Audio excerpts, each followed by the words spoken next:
सर्वशक्तिमान, सर्वव्यापी, सर्वशक्तिमान, अशरण शरण शुद्ध बुद्ध चैतन्य परात्पर परब्रह्म, सृष्टि की आदिकारक, त्रिगुणा त्रिपदा हंस वाहिनी जगत व्यापिनी, कल्याणी प्रांबिका भगवती मां गायत्री, सूक्ष्म रूप में विद्यमान परम पूज्य गुरुदेव, परमंदनीय माता जी, इस पवित्र पांडाल में सम्यक रूप से उपस्थित हमारे सभी इस ग्राम पंचायत गोड़ा के और इसके बाहर सारंगढ़ के और पूरे रायगढ़ जिले के हमारे सभी प्राणवान समर्पित और गुरुदेव के इस महाअभियान में प्राणपण से लगे हुए सभी हमारे कार्यकर्ता भाई बहन, यहाँ पर उपस्थित हमारे सभी धर्म प्रेमी, भगवत प्रेमी, सत्य प्रेमी, आत्म स्वरूप देव स्वरूप भाइयों, देवी स्वरूपा मातृ स्वरूपा माताओं बहनों, प्यारे प्यारे बच्चों, 24 कुंडी गायत्री महायज्ञ कल से प्रारंभ हो गया। आज प्रातः काल देव पूजन के साथ 24 कुंडी गायत्री यज्ञशाला में भावपूर्ण आहुतियां दी गई। आज द्वितीय दिवस के संध्या काल में हम सब लोग ज्ञान चर्चा के लिए उपस्थित हैं। भाइयों बहनों, आज की बात हम एक उपनिषद के आख्यान से प्रारंभ कर रहे हैं। उपनिषद में एक आख्यान आता है, एक बार देवराज इंद्र, देवताओं के प्रतिनिधि, भगवान ब्रह्मा जी के पास गए और ब्रह्मा जी से कहा, है भगवान, हे ब्रह्मदेव, हे पितामह, हमारे पास सारी सुविधाएं हैं, मैं देवताओं का राजा इंद्र हूं, इंद्रासन पर विराजमान रहता हूं, मेरे सिर पर सोने का मुकुट लगा हुआ है, कीमती आभूषण पहनता हूं, मेरे आज्ञा की कोई भी देवी देवता अवहेलना नहीं करते हैं। इतना सब कुछ वैभव होते हुए, स्वर्ग का राज्य होते हुए, मेरे मन में शांति नहीं, आंतरिक शांति नहीं है, क्या करें? ब्रह्मा जी ने कहा, हे देवराज इंद्र, अगर मन में शांति चाहते हैं तो अपने आप को देखो। एक छोटा सा उत्तर दिया ब्रह्मा जी ने कि अपने आप को देखो। और इतना सुनकर के देवराज इंद्र देवपुरी लौट गए। कुछ दिन पश्चात राक्षसों का प्रतिनिधि महाराजा विरोचन भी ब्रह्मा जी के पास गए और कहा, हे पितामह, मेरे पास वैभव इतना है कि उसकी तुलना किसी देवताओं के भी वैभव से अधिक है। मेरे भुजाओं में इतना बल है कि सामने कोई टक्कर लेने वाला नहीं। मेरी सेना इतनी सुदृढ़ है कि देवताओं की भी सेना थर-थर कांपती। मेरे सुंदर आभूषण है, सिर पर सोने का मुकुट है, मैं राक्षसों का राजा हूं। इतना सब कुछ होते हुए मेरे मन में अशांति है, शांति का कोई उपाय बताएगा। तो ब्रह्मा जी ने विरोचन से भी कहा, अपने आप को देखो, अगर शांति पाना चाहते हो तो अपने आप को देखो। और विरोचन भी बना गया। घर जाके उसने विचार किया, ब्रह्मा जी ने कहा है अपने आप को देखो, तो घर में गया, आदम कद का शीशा लगाया, दर्पण लगाया, उसके सामने खड़ा हुआ। तो शीशा के सामने जब खड़ा हुआ तो देखा वो बड़ा वास्तव में सुंदर लग रहा, सुंदर है बहुत, और राजा है, सिर पर सोने का मुकुट है, बहुत सुंदर लग रहा है, भुजाओं में बड़ा बल है। तो उसने कहा, वो ये तो मैंने अपने आप को कभी देखा ही नहीं। आज ब्रह्मा जी ने कहा कि अपने आप को देखो, तब मैंने शीशे में अपने आप को देखा नहीं तो कभी देखा ही नहीं था कि मैं कितना सुंदर हूं, कितने शानदार वस्त्र आभूषण अलंकार मेरे शरीर पर हैं, सारी राक्षसों की सेना मेरे अधीन है। ये तो मैंने कभी देखा ही नहीं। और उसने अपने आप को शीशे में देखा, अपनी सुंदरता को देखा, अपने वैभव को देखा, अपने वस्त्रों को देखा, अपने अलंकारों को देखना, अपने राजमुकुट को देखा, और उसके अंदर थोड़ी सी शांति आई कि ये तो कभी देखा ही नहीं है। आदमी क्या करता है, जब कपड़े उपड़े पहन करके तैयार होता है तो शीशे के सामने जाता है, अपने आप को देखता है, और देख करके जब अच्छा लगता है तो मुस्कुराता है शीशे के सामने। आदमी कितना अच्छा लगा, कहीं पार्टी में जाता है तो अपने को देखता है, बार बार शीशे में देखता है, क्या बात है, बाहर देखता है मैं कितना सुंदर लग रहा, कितना अच्छा लग रहा। भले वो पैसा भी हो काला कलूटा, लेकिन शीशा देख करके प्रसन्न जरूर होता है कि देखो मैं सुंदर लग रहा। भाइयों बहनों, विरोचन के अंदर थोड़ी सी शांति आई।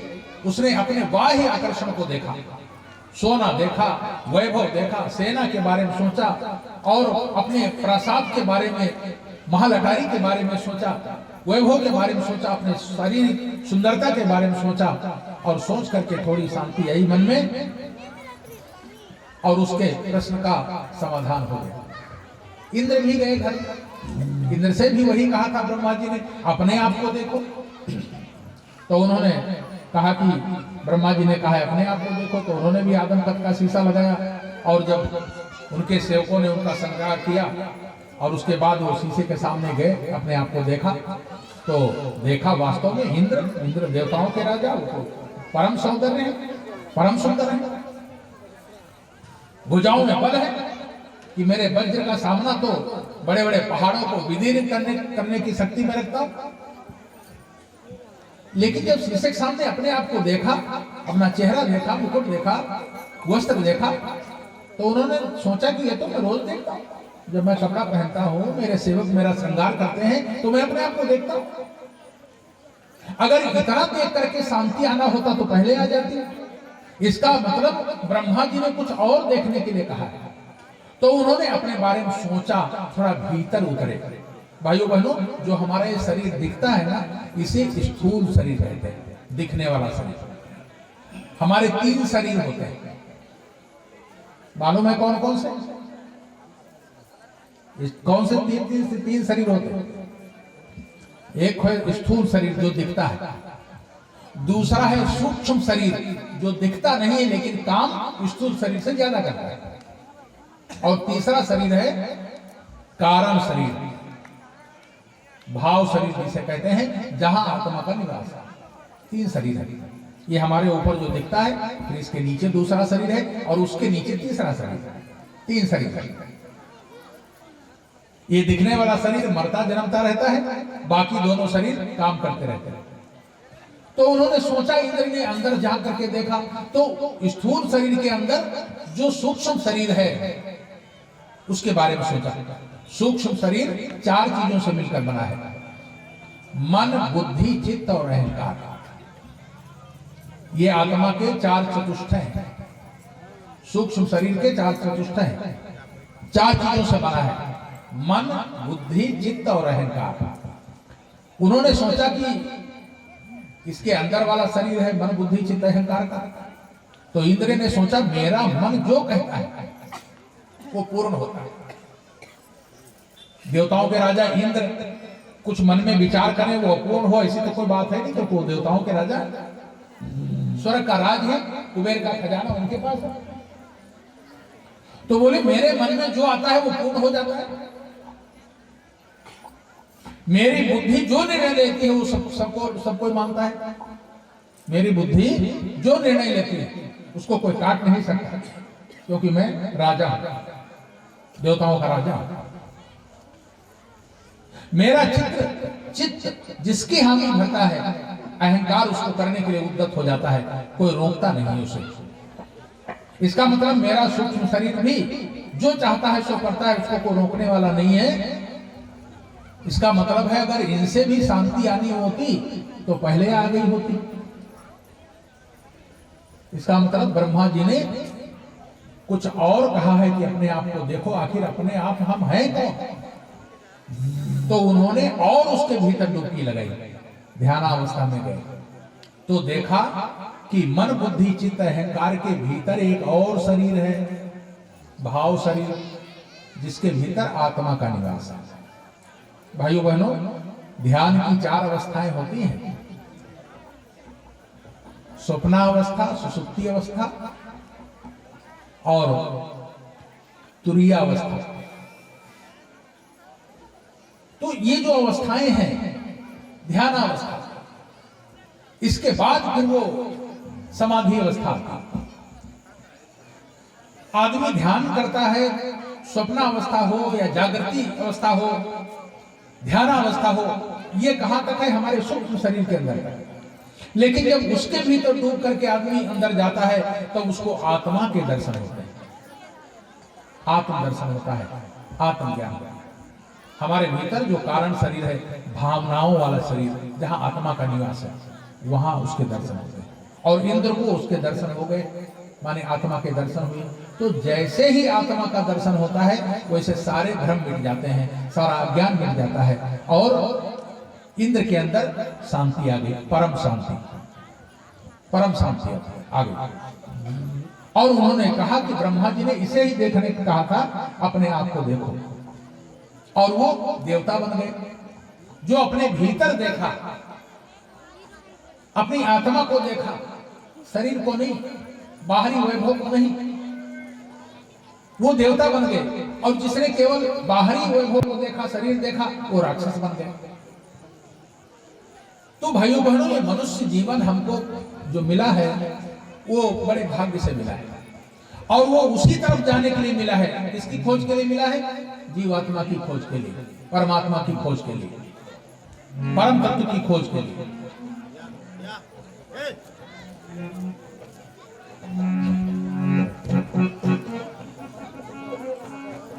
रामायणकार कहते हैं, बड़े भाग्य मानुष तन पावा, सुर दुर्लभ शब्द ग्रंथ है गावा। मनुष्य का जीवन बड़े भाग्य से मिला है, देवताओं को भी दुर्लभ है। कहते हैं 83,99,999 योनियों में भटकने के बाद जब देवताओं की बड़ी अहद कृपा होती है, हमारे कई जन्मों के पुण्य फलित होते हैं, तब ये मनुष्य का जीवन मिलता है। बड़े भाग्य मानुष तन पावा। भाइयों बहनों, ऐसा क्यों कहा है शास्त्रों में, बड़े भाग्य में ये मनुष्य का शरीर मिला है, जबकि संसार में बहुत सारे प्राणी हैं, जीव जंतु पशु पक्षी कीड़े मकोड़े बहुत हैं। और अगर सांसारिक दृष्टि से देखें तो कई ऐसे जीव जंतु हैं जिनके अंदर मनुष्य से ज्यादा शक्ति है, विभूतियां हैं। फिर गोस्वामी तुलसीदास जी ने ऐसा क्यों लिखा, बड़े भाग्य मानुष तन पावा। आपने शेर देखा है? शेर कितना ताकतवर होता है। शेर के अंदर बड़ी ताकत होती है, शेर के पंजे में इतनी ताकत होती है कि एक पंजा किसी को मार दे तो उसका काम तमाम हो गया। शेर के अंदर जितनी ताकत है उतनी हमारे अंदर ताकत नहीं है। शेर जैसा दहाड़ सकता है हमें नहीं, आप दहाड़ नहीं सकते। शेर जितना तेज दौड़ सकता है हम आप दौड़ नहीं सकते।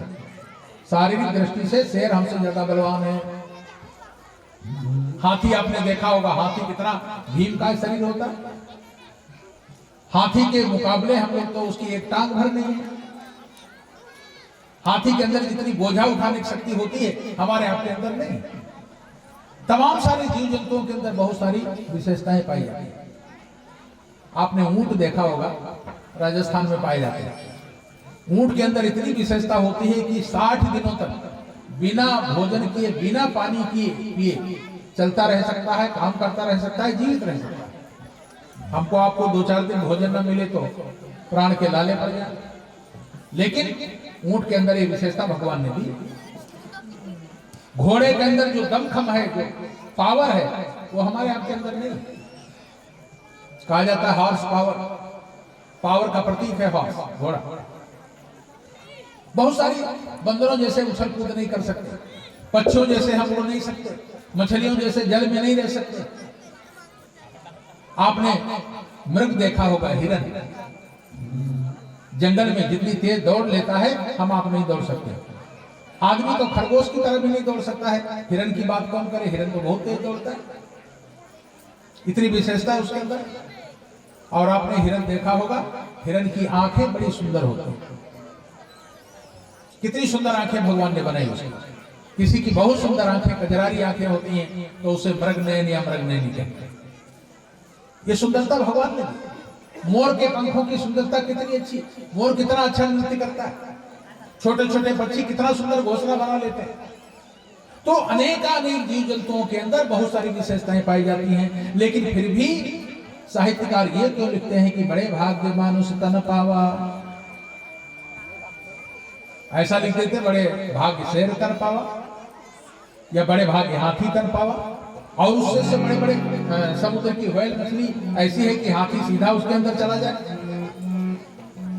डायनासोर जैसे जीव हो चुके हैं, लेकिन मनुष्य को क्यों कहा गया बड़े भाग्य मानुष तन पावा। भाई बहनों, शरीर तो अनेकों के अलग अलग हैं, अलग तमाम विशेषताएं हैं, लेकिन मनुष्य का जीवन इसलिए श्रेष्ठ है। सारे ग्रंथ, सारे पंथ, सारे संप्रदाय, सारे संत एक मत से एक बात स्वीकार करते हैं कि मनुष्य का जीवन सर्वश्रेष्ठ है। ये सब लोग मानते हैं। क्यों? तो हमारे गीत गारिक बड़ी अच्छी बात कहते हैं। क्या कहते हैं? आहार निद्रा भय मैथुनं च सामान्यमेतत् पशुभिः नराणाम्। चार चीजों में मनुष्य और पशु पक्षी बराबर है। कौन कौन सी चार चीजें? आहार, आहार माने भोजन करना। भोजन पशु पक्षी भी करते हैं और हम आप भी करते हैं। भूख लगने पर सब कोई भोजन करता है। और दूसरी चीज आहार निद्रा, थक जाने पर नींद मनुष्य भी लेता है और पशु पक्षी भी लेते हैं। सबको नींद की आवश्यकता पड़ती है। आहार निद्रा भय, भय माने डर। डर किसको नहीं लगता? भाई बहनों, सबको डर लगता है। अपने से बलिष्ठ को देखकर सब लोग डरते हैं, पशु पक्षी भी और मनुष्य भी। और चौथी चीज आहार निद्रा भय मैथुनं च। वंश वृद्धि की परंपरा, बच्चा पैदा करने की परंपरा पशु पक्षियों में भी है और मनुष्यों में भी है।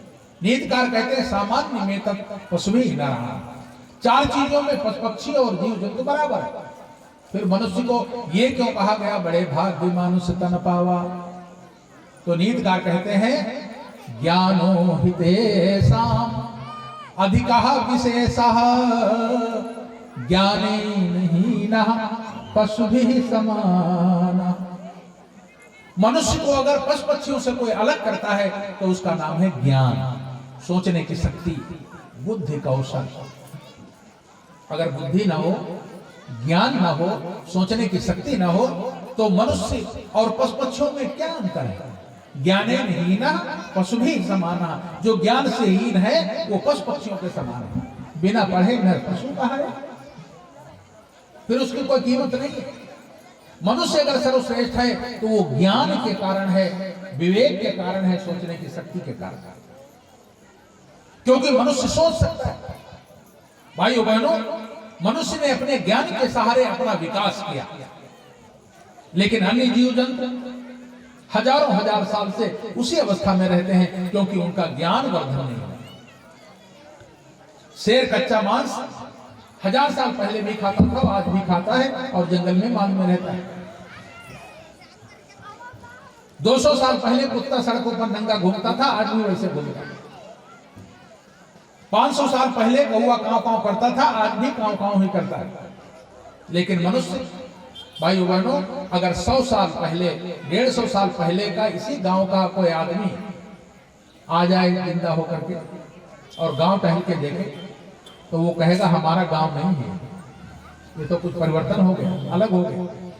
ना तो ऐसे मकान थे, ना ऐसी सड़कें थी, ना लोगों के कपड़े ऐसे थे। परिवर्तन होता जा रहा है, विकास हो रहा है मनुष्य का।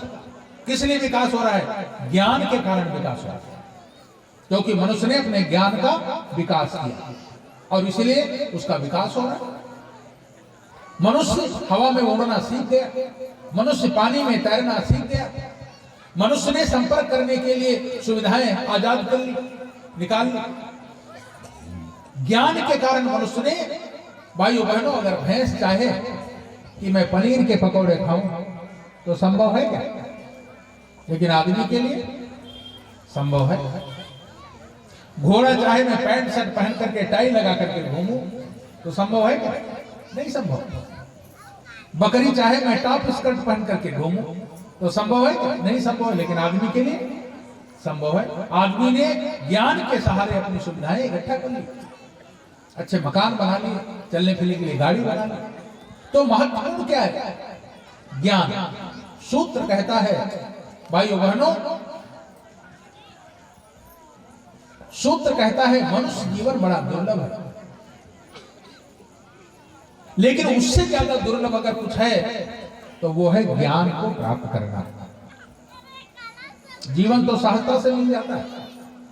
परम पूज्य गुरुदेव ने एक सद्वाक्य लिखा है, मनुष्य का जन्म तो सहज हो जाता है, लेकिन मनुष्यता बड़ी कठिनाई से प्राप्त करनी पड़ती है।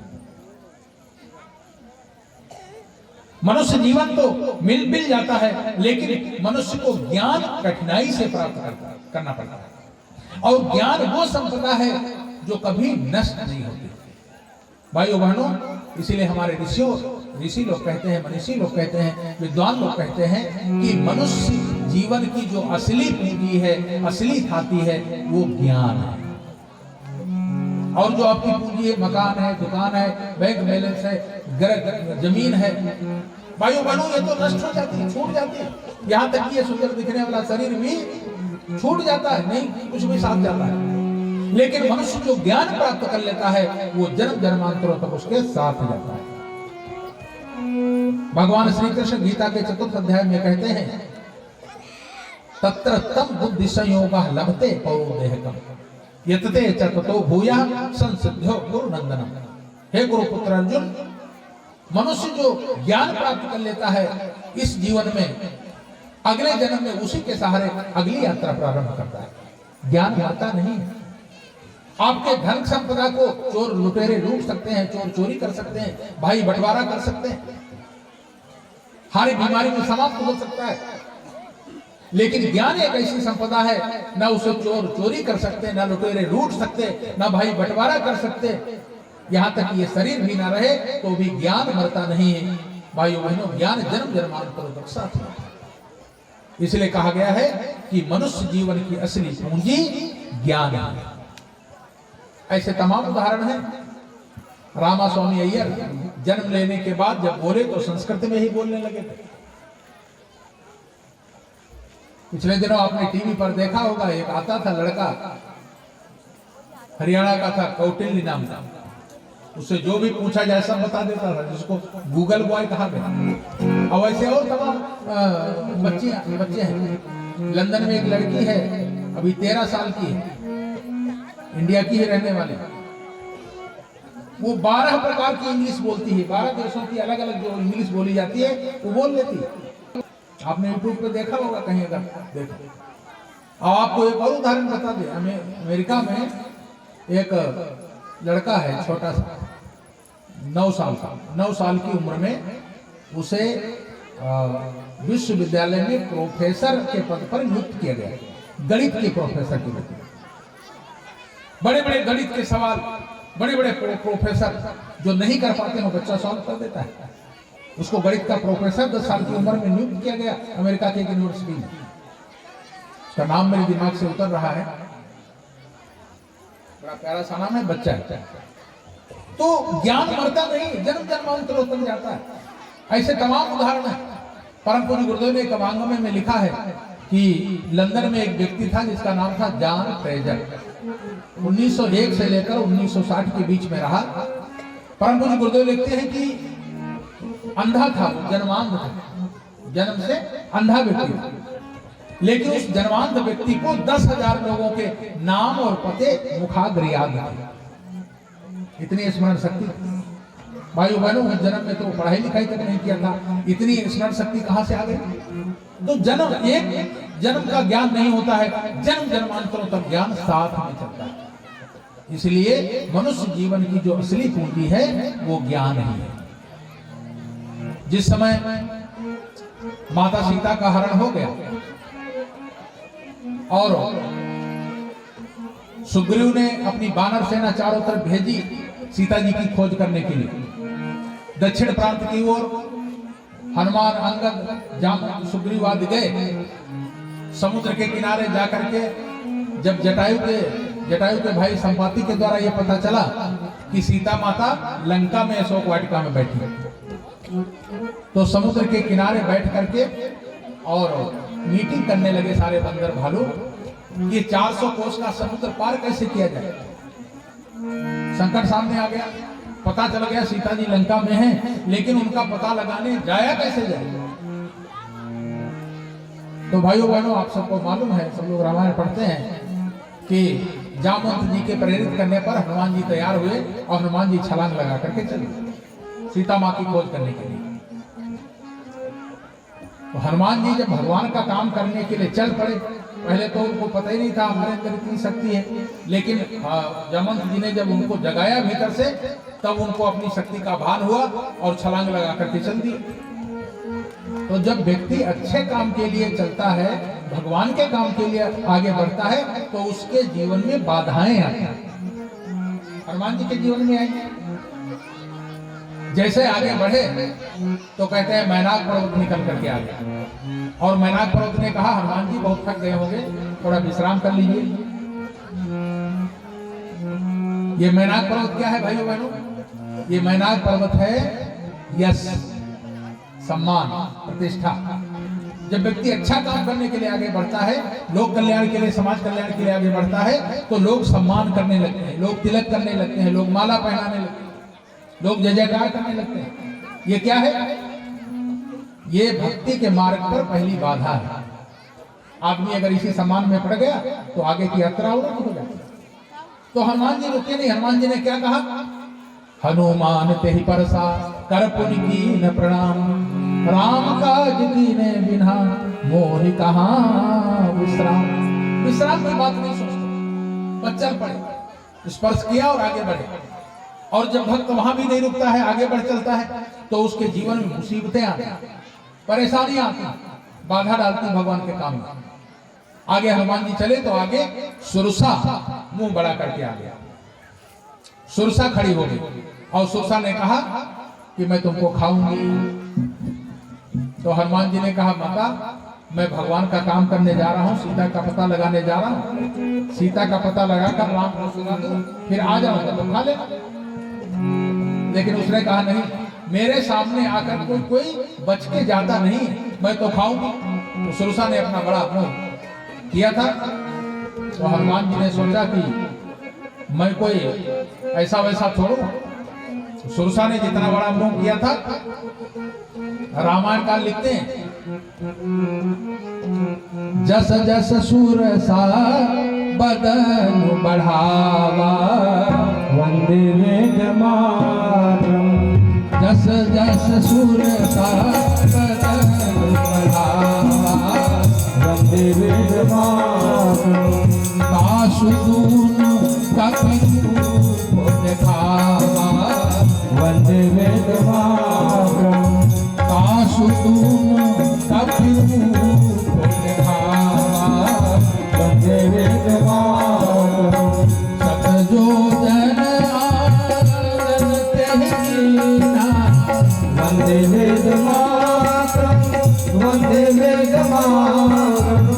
अखिल गुरु पवन सुत लीना, वंदे वेदमातरम, वंदे वेदमातरम। मदन पैठि मुनिवर आवा, वंदे वेदमातरम। मदन पैठि मुनिवर आवा, वंदे वेदमातरम। मांगा विदाता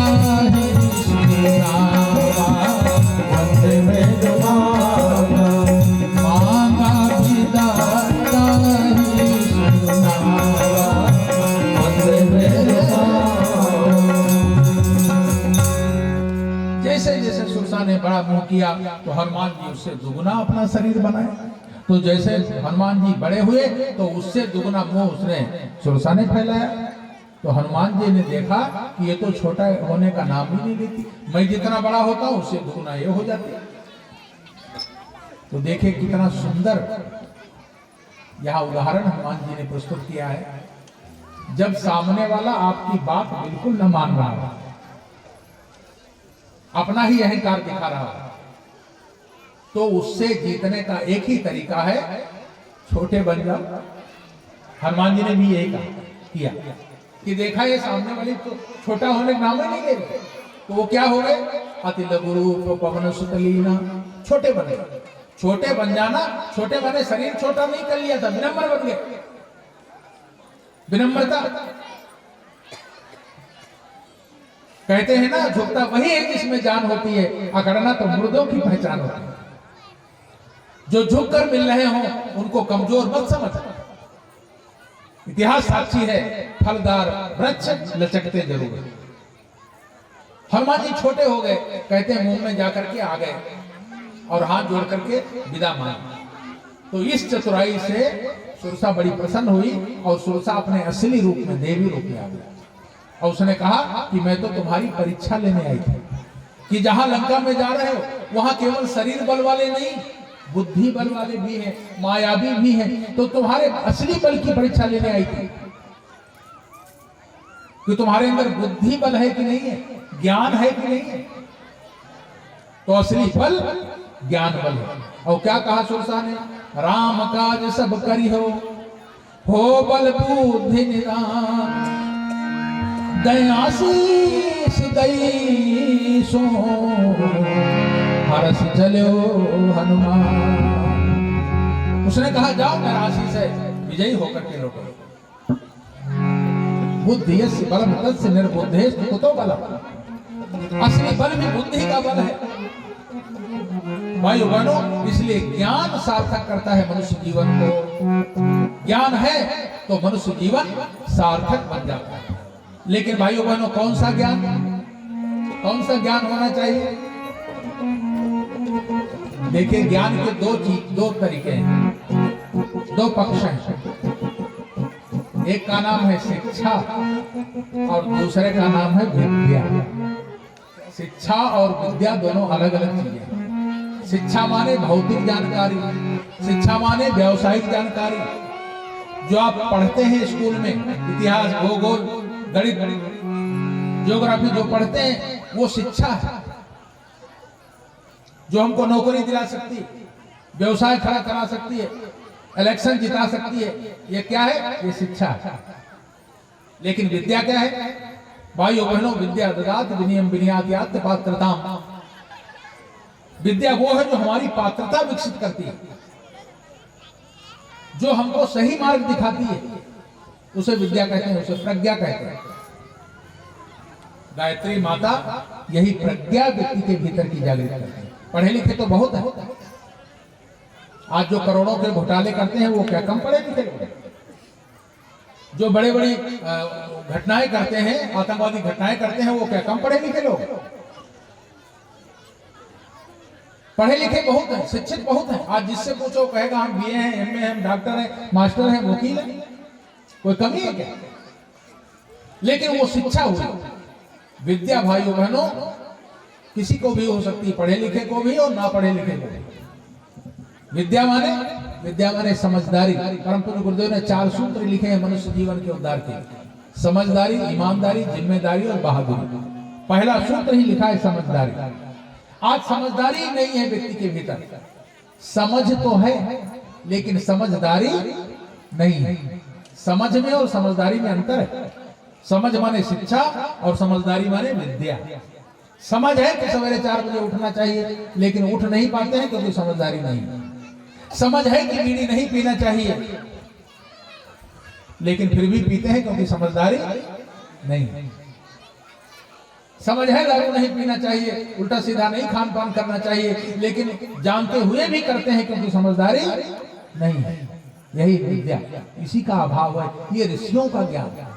आज शिक्षा तो बढ़ गई है, लेकिन वो ऋषियों का ज्ञान हमारे भीतर नहीं, जिसको विद्या कहते हैं। जिसको असली ज्ञान सद ज्ञान कहते हैं, प्रज्ञा कहते हैं। आज उसी का पढ़े लिखे बहुत है, एक से एक लोग चल रहा है। एक ऐसे बड़ा गांव था, उसमें एक बहुत चतुर आदमी रहता, उसकी चतुरता की दाद सब लोग देते थे, उससे कोई जीतता नहीं था, इतना चतुर व्यक्ति था। एक दिन क्या हुआ, चतुर व्यक्ति ने एक कुत्ता पाल रखा था, तो उसका कुत्ता टहलते टहलते बगल में एक वकील साहब रहते थे, उनके घर की तरफ चला गया। तो भौंक रहा होगा, वकील साहब का एक लड़का था 14-15 साल का, उसने लाठी उठाई और कुत्ते की टांग पर जोर से मारी, तो कुत्ते की टांग टूट गई और कुत्ता चिल्लाते हुए उस चतुर आदमी के घर आया, भाग करके। तो चतुर आदमी ने देखा कि उसकी टांग टूट गई है, बेचारा तुरंत कुत्ते को लिया, अस्पताल ले गया, उसका मरहम पट्टी कराई और मरहम पट्टी कराने में 500 रुपया खर्च हो गए। लौट करके आया, पता लगाया किसने मेरे कुत्ते की टांग तोड़ी, तो किसी ने बताया वकील साहब के बेटे ने तुम्हारे कुत्ते की टांग तोड़ी, उनसे लो पैसे। भाई बहनों, सवेरे सवेरे वकील साहब कोर्ट जाने के लिए तैयार हो रहे थे, तहसील जा रहे थे, तो वो चतुर व्यक्ति पहुंच गया। वकील साहब जानते थे उन्हीं के मोहल्ले का था, बोले आइए बैठिए, क्या बात है। तो उसने कहा, उस चतुर व्यक्ति ने, वकील साहब हम एक सलाह पूछने के लिए आए हैं। तो बोले हाँ हाँ पूछो, क्या बात है। हम लोग तो धंधा यही है, सलाह देते हैं, वकील हैं। तो बोले वकील साहब, अगर कोई किसी के कुत्ते की टांग तोड़ दे और उसके इलाज में 500 रुपया खर्च हो जाए तो किससे लेना चाहिए। तो वकील साहब ने कहा, जिसने टांग तोड़ी उससे लेना चाहिए। तो चतुर व्यक्ति ने कहा, अगर वो ना दे तो बोले देगा कैसे नहीं, वो ना दे तो उसके बाप से लेना चाहिए। तो चतुर व्यक्ति ने कहा, वकील साहब निकालिए 500 रुपए, आपके बेटे ने मेरे कुत्ते की टांग तोड़ दी और उसकी मरहम पट्टी में 500 रुपया खर्च हो गए। तो वकील साहब ने तुरंत 500 का नोट निकाल करके उस चतुर व्यक्ति को दे दिया। मन में खुश हुआ, देखो मैंने ले लिए। थोड़ी देर बाद उठकर जाने लगा, तो वकील साहब ने कहा, कहाँ जा रहे हैं। बोले घर जा रहे हैं। तो बोले वकील साहब बोले मेरी फीस। भाई आप सलाह पूछने आए हैं, हम लोग तो वकील हैं, एप्लीकेशन लिखते हैं, उसके पैसा लेते हैं, तो मेरी फीस भी तो चतुर व्यक्ति ने कहा, कितनी फीस। तो बोले 2000 रुपए। तो आज ऐसे चतुर लोग बहुत हैं, बुद्धि का चमत्कार करने वाले। लेकिन भाई बहनों, असली ज्ञान की कमी। आवाज उसी असली ज्ञान के लिए ये कार्यक्रम हो रहे हैं। परम पूज्य गुरुदेव ने कहा, वो ऋषियों वाला ज्ञान घर घर पहुंचाना है। हमको फिर से वो ज्ञान की गंगा बहानी है कि व्यक्ति अच्छी सोच रखे, व्यक्ति का चिंतन परिष्कृत हो, प्रज्ञा जागृत हो, सद्ज्ञान जागृत हो। जो महापुरुष जैसा जीवन जीते थे, भगत सिंह जैसा जीवन, विवेकानंद जैसा जीवन, शिवाजी जैसे, अर्जुन जैसा जीवन हो, वैसा चरित्र बने। वही ज्ञान हमको फिर से प्रतिष्ठित करना है। इसीलिए ये सारे कार्यक्रम हो रहे हैं कि व्यक्ति के जनमानस की प्रज्ञा जागृत हो, सद्बुद्धि जागृत हो। हमको उसी सद्बुद्धि को घर घर फैलाना है। हमें फिर से धरा पर ज्ञान की गंगा बहानी, हमें फिर से धरा पर ज्ञान की गंगा बहानी है। जगत विख्यात भारत के, जगत विख्यात भारत के सपूतों की कहानी है।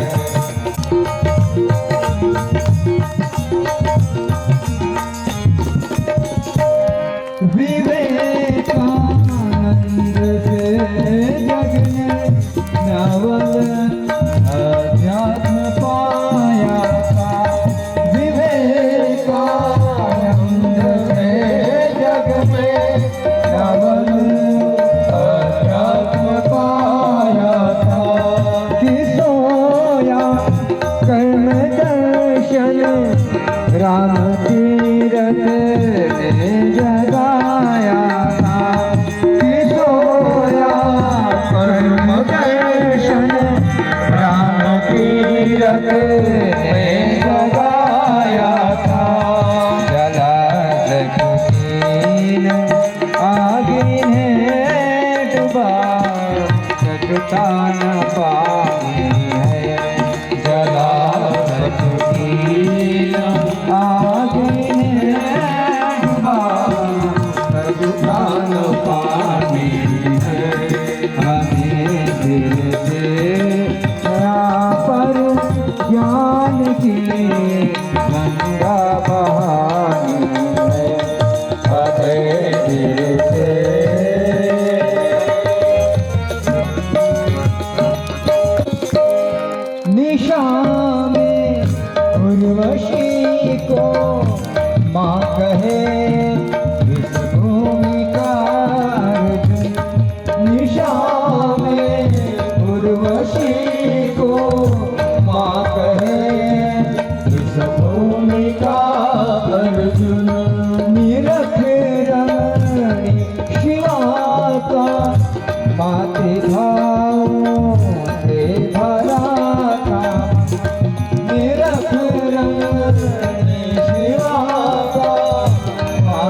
सबके चरित्रों में जगानी है यही का पुनः सबके चरित्रों में जगानी है हमें फिर से करा पर ज्ञान की गंगा बहानी है।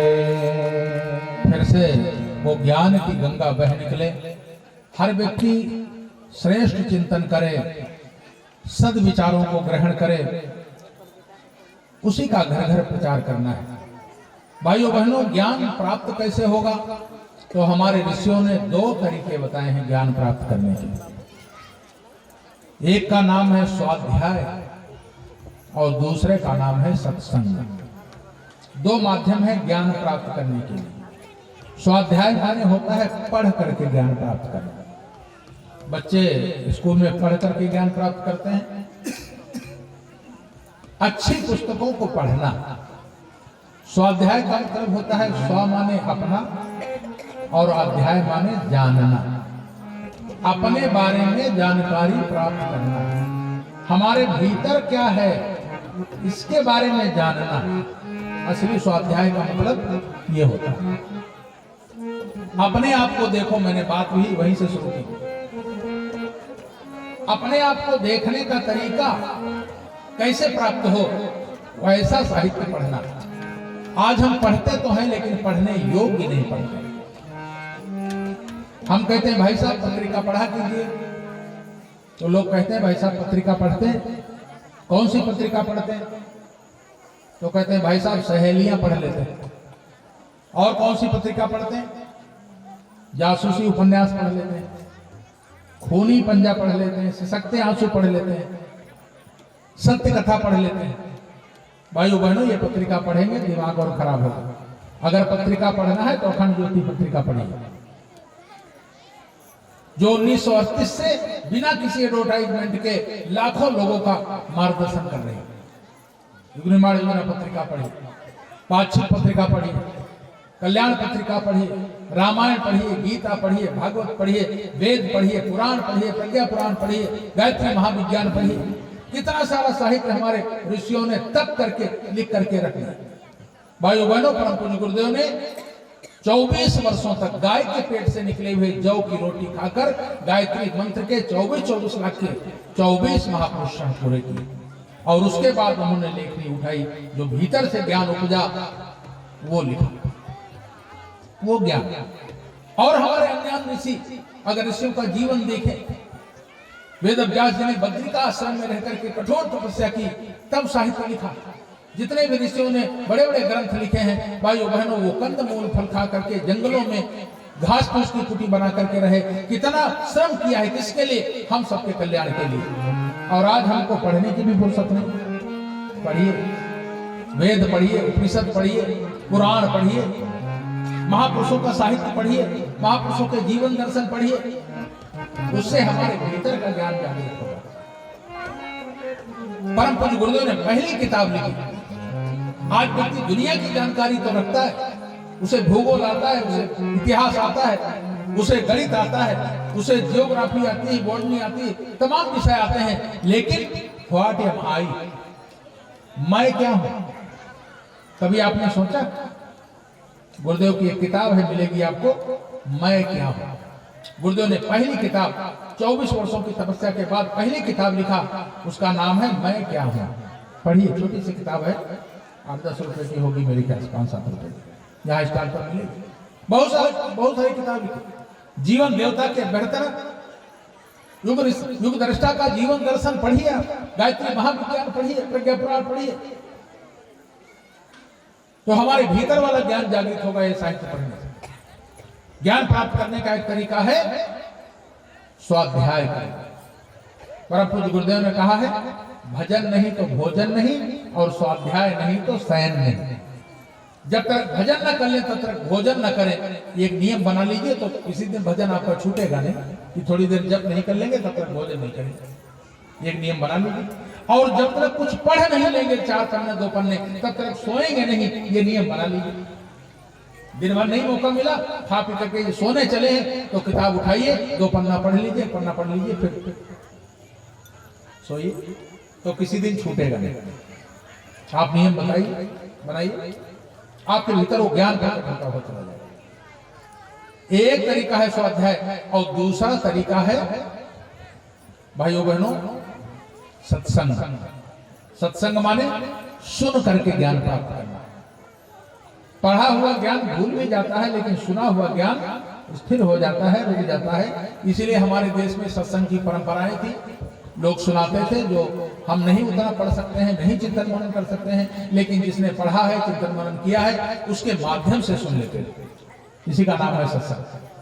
सत्संग की बड़ी महिमा है, बहुत कहा गया है, गाया गया है। सत्संग अच्छे मार्ग पर चलने की पहली सीढ़ी। जब भगवान राम वनवास में थे, माता सेवरी के आश्रम में गए, तो सेवरी ने उनको आतिथ्य किया, बेर खिलाए, वंदना की उनकी। तो भगवान राम प्रसन्न होकर के उनको नवधा भक्ति का वरदान दिया। और नवधा भक्ति का वरदान देते समय सबसे पहले क्या कहा? प्रथम भगति,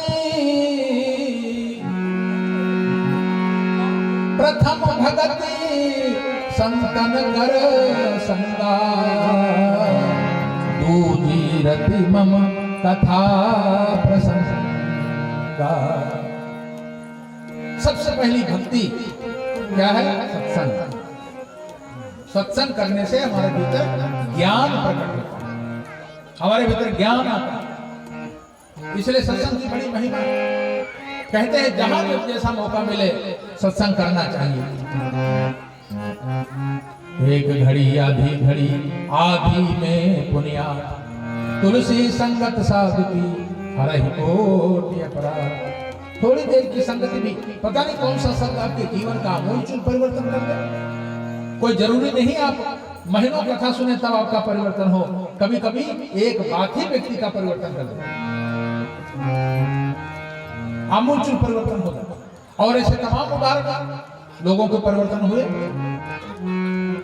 आदमी की कोई बात लग जाती है, एक कोई शब्द सुना और व्यक्ति के जीवन का आमूल परिवर्तन हो गया।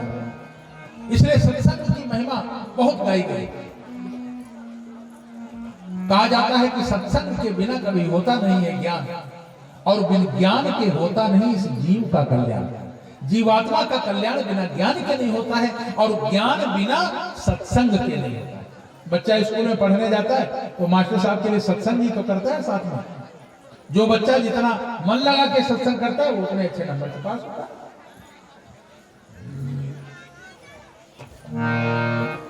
बिना सत्संग के ज्ञान नहीं होता है।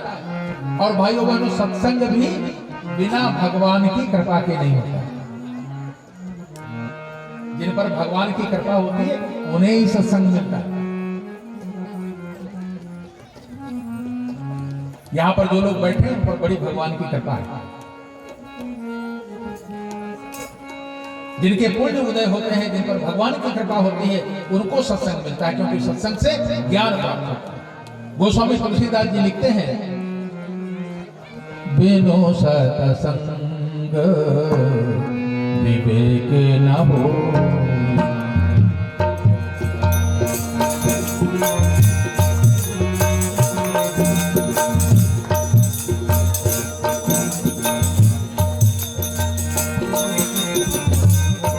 संग विवेक न होई, बिनु सत्संग विवेक न होई। वंदे वेद मातरम, वंदे वेद मातरम, वंदे वेद मातरम, वंदे वेद मातरम। बिनु सत्संग विवेक न होई, वंदे वेद मातरम, वंदे वेद मातरम। राम कृपा बिनु सुलभ न सोई, वंदे वेद मातरम, वंदे वेद मातरम। सत्संगति मुद मंगल मूला, वंदे वेद मातरम, धरहि सत्संग सिखाई। वंदे वेद मातरम पारस परसि सुधा सुहाई। वंदे वेद मातरम बिनु सत्संग विवेक न होई। वंदे वेद मातरम राम कृपा बिनु सुलभ न सोई। वंदे वेद मातरम प्राप्त होता है और सत्संग भगवान की कृपा से प्राप्त होता है। जीवन में जितना भी मंगल दिखाई दे रहा है, श्रेष्ठ दिखाई दे रहा है, वो भगवान की कृपा से ही संभव है, सत्संग से संभव है। जिसके अंदर बुद्धि नहीं है, जो सठ है, अगर वो भी मन लगा करके सत्संग करते हैं भाइयों बहनों, उनके अंदर भी विवेक पैदा होता है, सद्बुद्धि पैदा होती है। उनका जीवन भी जैसे कहते हैं पारस पत्थर लोहे को छूता है तो लोहा सोना बन जाता है, वो व्यक्ति भी सोने जैसा चमकने लगता है, श्रेष्ठ बन जाता है।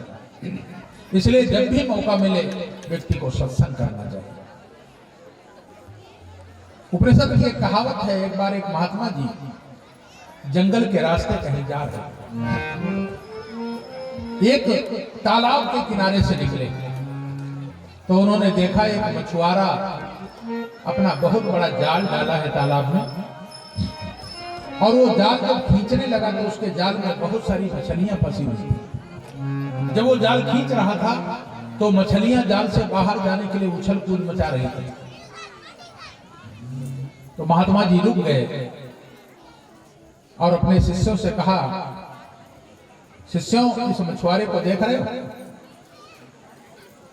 इसके जाल में 3 प्रकार की मछली फंसी हुई है। तो शिष्यों ने कहा, गुरुदेव हमको तो सब एक जैसी मछलियां दिखाई दे रही हैं, ये 3 प्रकार की कौन कौन सी मछली? तो महात्मा जी ने समझाया, पहले प्रकार की मछलियां इस मछुआरे के जाल में वह हैं जो इस मछुआरे के जाल में फंस तो गई लेकिन निकलने का प्रयास करती है, उछल कूद करती है, भाग दौड़ मचाती है। और कुछ मछलियां ऐसी होती हैं जो उछल कूद करके जाल के उस पार चली जाती, मुक्त हो जाती है, जाल से बाहर चली जाती है। बोले पहले नंबर की मछलियां। दूसरे नंबर की मछलियां वह हैं जो जाल में फंस तो गई, निकलने के लिए उछल कूद भी मचाती हैं, भाग दौड़ भी करती हैं, लेकिन उनका प्रयास इतना नहीं हो पाता है कि जाल के उस पार जा पाए। ये दूसरे नंबर की मछलियां। और तीसरे नंबर की मछलियां वह हैं जो इस मछुआरे के जाल में फंस गई सो फंस गई, फिर वो बाहर निकलने का कोई प्रयास नहीं करती। महात्मा जी ने अपने शिष्यों को समझाया, जैसे इस मछुआरे के जाल में 3 प्रकार की मछलियां फंसी हुई हैं, वैसे ही संसार में 3 प्रकार के प्राणी हैं। पहले नंबर के प्राणी वह हैं जो इस संसार सागर के भवजाल में फंस तो गए लेकिन इससे निकलने का प्रयास करते हैं। माने जप करते हैं, तप करते हैं, यज्ञ करते हैं, पूजा पाठ करते हैं, पुरुषार्थ करते हैं, लोक सेवा करते हैं, और वो इसी जीवन में संत सुधारक सहित जैसा जीवन जी करके अपना कल्याण करते हैं, मोक्ष प्राप्त कर लेते हैं, भगवान की प्राप्ति कर लेते हैं। ऋषि कहते हैं कि ये है मुक्त आत्मा, 1 नंबर के प्राणी। मनुष्य जीवन प्राप्त किया, पुरुषार्थ करके, मेहनत करके तर गए, परम तत्व को प्राप्त कर लिया। दूसरे नंबर के प्राणी वह हैं जो इस संसार सागर के भवजाल में फंस तो गए, निकलने का थोड़ा बहुत प्रयास भी करते हैं, थोड़ा बहुत दान पुण्य भी कर लेते हैं, थोड़ा बहुत जप तप भी कर लेते हैं, लेकिन उनका पुरुषार्थ इतना नहीं हो पाता है कि वो इस संसार सागर से मुक्त हो पाए, मोक्ष को प्राप्त कर ले। ये दूसरे नंबर के प्राणी हैं जिनको ऋषि कहता है कि यह है मुमुक्षु आत्मा। मोक्ष पाने की इच्छा तो है लेकिन प्रयास थोड़ा कम है। और ऐसे लोग संसार में बहुत ज्यादा है जो थोड़ा बहुत दान पुण्य भी करते हैं और थोड़ा बहुत पाप भी कर लेते हैं। कई लोगों का मत है साल भर घाट तोलो और साल भर बाद जाकर हरिद्वार में गंगा नहाओ, पाप कट जाए।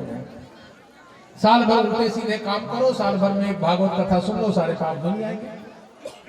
ऐसे ऋषि कहता है दूसरे नंबर के प्राणी। और तीसरे नंबर के प्राणी वह हैं जो इस संसार सागर के भवजाल में फंस गए सो फंस गए, फिर वो निकलने का कोई प्रयास नहीं करते, न जप करते हैं, न तप करते हैं, न पूजा करते हैं, न पाठ करते हैं, न यज्ञ करते हैं, न लोग कल्याण के कोई काम करते हैं। भाइयों बहनों, ऋषि कहता वह है बद्ध आत्मा, अनंत काल तक इसी संसार में जन्मते और मरते रहते हैं, उनका कल्याण नहीं होता। योगी भर्तृहरि कहते हैं ऐसा न विद्या तपो न दानम ज्ञानम न शीलम न गुणो न धर्मा ते मृत्यु लोके भूभार भूता मनुष्य रूपेण मृगाश्चरन्ति। न जो विद्या प्राप्त करते हैं, न ज्ञान प्राप्त करते हैं, न उनमें शालीनता है, न कोई लोक कल्याण के काम करते हैं। भाइयों बहनों, ऐसे लोगों को पशुवत कहा गया है। पशुओं के समान विचरण करने वाले लोग जो ऐसे ही भटकते रहते हैं अनंत काल। उद्धार नहीं होता। ये मनुष्य जीवन का उद्देश्य क्या है भाइयों बहनों? मनुष्य जीवन का उद्देश्य मोक्ष को प्राप्त करना है। आपने बहुत सुना होगा मनुष्य जीवन का जो उद्देश्य है वो धर्म अर्थ काम मोक्ष का, धर्म अर्थ काम मोक्ष प्राप्त करना। जीवन में धर्म को प्राप्त करें, धर्म पर चलें, काम माने कर्तव्यों का पालन करें, और अर्थ नीति ढंग से अर्थ का संचय करें, माने पैसा कमाएं ईमानदारी के साथ। और चौथी चीज है मोक्ष। तीन चीजें संसारिक है। अगर संसार में तीन चीजें अच्छी तरह से हैं, धर्म पर चलते हैं और धर्म ढंग से अर्थ का संचय करते हैं और अपने कर्तव्यों का सही ढंग से पालन करते हैं, तो चौथी चीज मोक्ष अपने आप मिल जाता है। लेकिन आज आदमी दुनिया में फंसा हुआ है। कहते हैं जब गर्भ काल में होता है व्यक्ति तो उल्टा लटका रहता है, और जहां लटका होता है उसके मुख के ऊपर होकर के मलमूत्र की नालियां बनती हैं। तो भगवान से प्रार्थना करता है, भगवान हमको इस नरक से निकाल लीजिए, हम आपकी भक्ति करेंगे। लेकिन जब बाहर आता है, इस रंगीन दुनिया को देखता है, तो भगवान से किया गया वो वादा भूल जाता है। भगवान से वादा किया भूल जाता है। दुनिया के झंझटों में पड़ करके हमने भगवान से किया वादा भूल गए, जीवन के लक्ष्य को भूल गए, परमात्मा को भूल गए।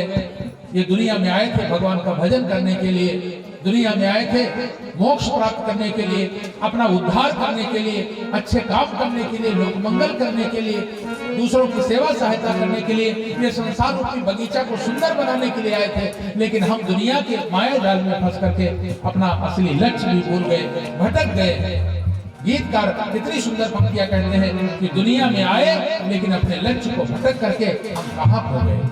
दुनिया ठिकाना भूल गए, दुनिया के अंधेरों में फंस कर हम असली ठिकाना भूल गए। वादा करके आए थे वो कौन निभाना भूल गए। वादा करके आए थे वो कौन निभाना भूल गए। दुनिया के झमेलों माया की अंधेरी रातों में हम भटक गए। इसी तरह मंदिर भी मिले थे मार्ग में, मंदिर भी मिले थे मार्ग में, हम शीश झुकाना भूल गए। दुनिया के झमेलों में फंस कर हम असली ठिकाना भूल गए। दुनिया के झमेलों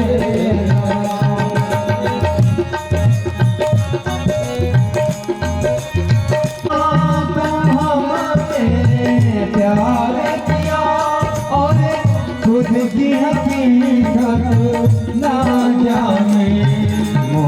ममता की जो आग लगी, ममता की जो आग लगी, वो आग जाना भूल गए जो वादा करके आए थे वो कौन निभाना भूल गए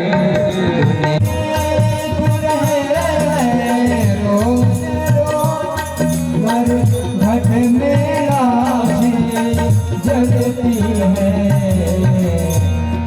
दुनिया के कृष्ण जलते देखे दुनिया के कृष्ण जलते देखे खुद का जल जाना भूल गए वादा करके आए थे वो कौन निभाना भूल गए दुनिया के नवेलों में फंस कर हम असली ठिकाना भूल गए हम असली ठिकाना भूल गए हम असली ठिकाना भूल गए हमने अपना लक्ष्य भुला दिया, असली ठिकाना हम भूल गए। मनुष्य जीवन का जो असली ठिकाना है वो परमात्मा है, मोक्ष प्राप्त करना है। ये ज्ञान कहाँ से प्राप्त हो? तो भाइयों बहनों, परम पूज्य गुरुदेव कहते हैं कि अंदर की शक्ति जागृत करने वाली, अंदर की प्रज्ञा जागृत करने वाली देवी माँ का ध्यान कीजिए। गायत्री मंत्र हमारे भीतर की उस प्रज्ञा को जागृत करता है, भीतर वाले ज्ञान को जागृत करता है, जिसको विद्या कहते हैं, जिसको प्रज्ञा कहते हैं, जिसको ऋतंभरा कहते हैं, उस प्रज्ञा को जागृत करता है। इसलिए गायत्री महामंत्र का जो जप करते हैं उनका कल्याण निश्चित है, क्योंकि भीतर का ज्ञान प्राप्त होता है। भाई बहनें बैठ जाएं, 2 मिनट में हम आरती कराते हैं, आरती करके जाइए, शांति पाठ होने वाला है। बोले गायत्री माता की, यज्ञ भगवान की जय। वैसे जितने जग माही हो गायत्री समनाही। महामंत्री संसार में बहुत है, लेकिन गायत्री से बड़ा महामंत्र कोई है नहीं। क्या करती है गायत्री? सुमिरत हिय में ज्ञान प्रकाश है। जैसे हम गायत्री माता का ध्यान करते हैं, गायत्री मंत्र बोलते हैं, तो भीतर से ज्ञान संचित होता है। सुमिरत हिय में ज्ञान प्रकाश है, आलस पाप अविद्या। गायत्री महामंत्र जैसा जप करने वाला कोई मंत्र नहीं है। योगी योग याज्ञवल्क्य जी कहते हैं, नास्ति गंगा समम तीर्थम न देवाः के स्वाद परः गायत्र्यास्ति परम जाप्यम न भूतम न भविष्यति। गंगा के समान कोई तीर्थ नहीं है, नारायण के समान कोई पूज्य देवता नहीं है, और गायत्री मंत्र से बड़ा जप करने वाला मंत्र न कभी भूतकाल में हुआ है न भविष्य में होगा। तो इसलिए गायत्री मंत्र हमारे जीवन के भीतर की वो विभूतियां जागृत कर देता है, जीवन का कल्याण कर देता है। इसलिए गायत्री माता की शरण ये सबको आना चाहिए, सबको गायत्री मंत्र का जप करना चाहिए। आइए आज की बात हम यही अपनी विराम देंगे। कल गायत्री माता आदि शक्ति तुम्हारा जग पालन करती माँ, जग पालन करती शोक शोक भय सकल दारी शरण्यरती। जयति जय गायत्री माता ग्रहण रूपिणी चरण पालनी जगत धात्री माँ, जगत धात्री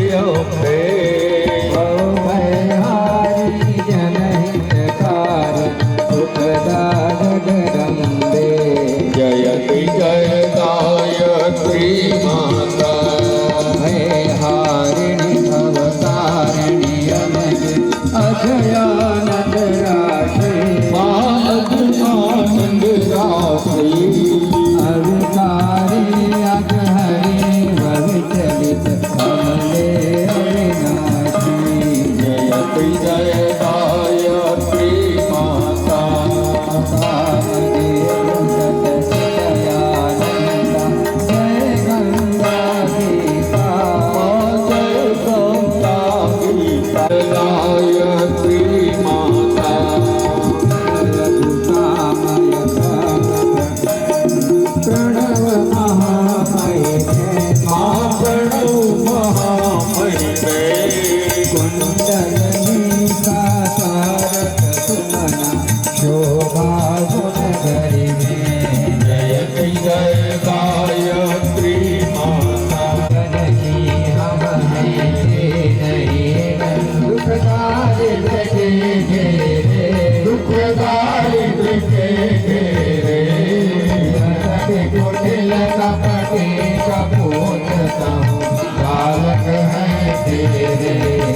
जयति जय गायत्री माता स्नेह सही करुणामयी माता चरण शरण दीजिए माँ चरण शरण दीजिए रख रहे हम शिशु सुत से दया दृष्टि कीजिए जयति जय गायत्री माता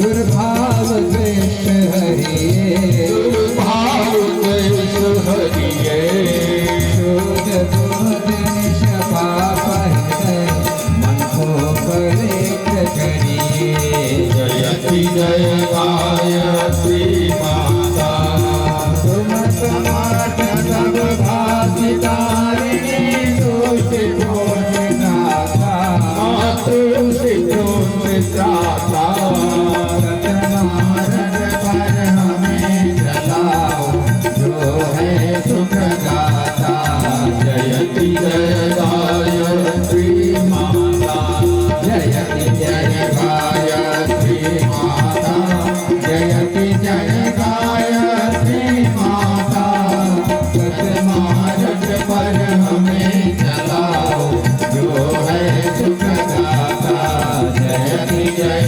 गायत्री माता जयति जय गायत्री माता जयति जय गायत्री माता ओम कर्पूर गौरम करुणावतारम संसार सारम बुद्धिकेन्द्रहारम सदा वसंतं हृदयारविन्दे भवं भवानी सहितं नमामि त्वमेव माता च पिता त्वमेव त्वमेव बन्धु च सखा त्वमेव त्वमेव विद्या द्रविणं त्वमेव त्वमेव सर्वं मम देव देव त्वमेव सर्वं मम देव देव ओम मंगलम भगवान विष्णु मंगलम गरुड़ध्वज मंगलम पुंडरीकाक्षो मंगलाय तनो हरि सर्वमंगल मांगल्ये शिवे सर्वार्थ साधिके